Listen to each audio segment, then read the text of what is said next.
হ্যাঁ মালিহা, আপনাকে ধন্যবাদ।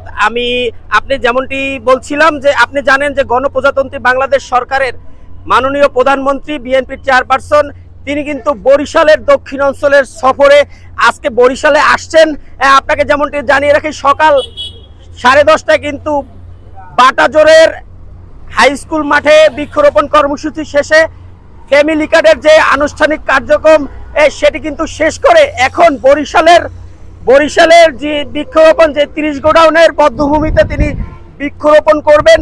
তারপরে কিন্তু দুপুর 3টায় শিল্পকলা একাডেমিতে কিন্তু তিনি দলীয় নেতাকর্মীদের নিয়ে এক মত বিনিময় সভা করবেন। এখন তিনি বাটাজোর থেকে বরিশালের গড়িয়ার পার পুরো অতিক্রম করেছে।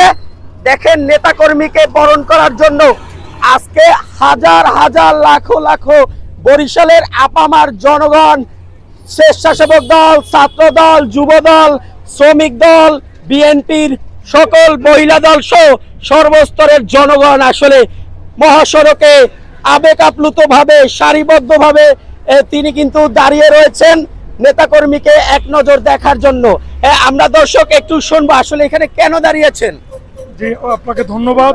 আমরা বিগত 17 বছর ফ্যাসিস্ট হাসিনার সরকারের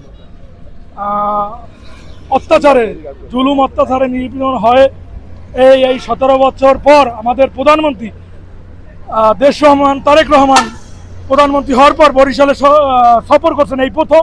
এই জন্য আমরা অনেক আশা আকাঙ্ক্ষা নিয়ে দাঁড়িয়ে আছি যে তা আমাদের বরিশালের জন্য সে কিছু বলবেন, সে কিছু আমাদের জন্য রাখবেন। এই জন্য আমি বলতে চাই যে আমরা এই সকাল থেকে এই পর্যন্ত আমরা নেতাকর্মী দিয়ে আমার ওয়ার্ডের 15 নং ওয়ার্ডের স্বেচ্ছাসেবক দলের সভাপতি এবং সেক্রেটারি, সাংগঠনিক সম্পাদক, যুগ্ম আহ্বায়ক যারা আছেন তাদেরকে নিয়ে আমরা এই কর্মসূচিতে আমরা অংশগ্রহণ করছি এবং আমাদের প্রিয় নেতা তারেক রহমান সাহেব আমাদেরকে সেই মনে করেন প্রত্যাশা দিবেন যে বরিশালের জন্য তার কাছে কিছু আধুনিক এবং মঠের কিছু রয়েছে।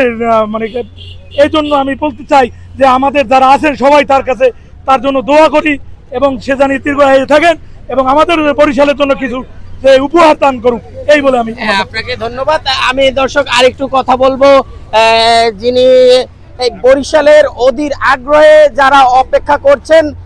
দর্শক আপনাদের যেমনটি দেখাতে চাই যে প্রিয় নেতাকে বরণ করার জন্য বরিশালে এখন চলছে এক ধরনের উৎসব উদ্দীপনা। পুষ্কর এই নগরীর আমতলার মোড়ের মহাসড়কে এখন দাঁড়িয়ে রয়েছেন সারিবদ্ধভাবে দলীয় নেতাকর্মীরা। আমরা একটু শুনবো তাদের কথা। আজকে এখানে কেন দাঁড়িয়েছেন আপনারা? আজকে আমরা এই জায়গায় দাঁড়িয়ে আছি মাননীয় প্রধানমন্ত্রীকে বরণ করার জন্য, তাকে সচক্ষে দেখার জন্য, অনেক আবেগ। আর আজকে এই জন্যই আমরা এই জায়গায় দাঁড়িয়ে আছি।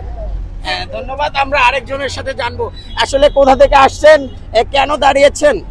আমরা মেহেন্দিগঞ্জ উপজেলা থেকে আসছি, আমাদের প্রতিমন্ত্রী রাজীব হাসানের এলাকা থেকে আমরা আসছি। আমাদের এই বৃহত্তর বরিশালে প্রধানমন্ত্রী আসতেছে, তার আগমন উপলক্ষে তাকে শুভেচ্ছা জানানোর জন্য আমরা উপস্থিত হয়েছি। ধন্যবাদ। দর্শক আমি আরেকজন এর সাথে একটু কথা বলবো আসলে এখানে কেন দাঁড়িয়েছেন এবং প্রধানমন্ত্রী আসবে আমাদের মাঝে, আমরা এই শুভেচ্ছা উপলক্ষে আসছি এবং বরিশাল ভাঙ্গা থেকে কুয়াটা পর্যন্ত 6 লেনের উপলক্ষে আমরা তাদের আবেদন জানাবো, এই জন্য আমরা দাঁড়াইছি।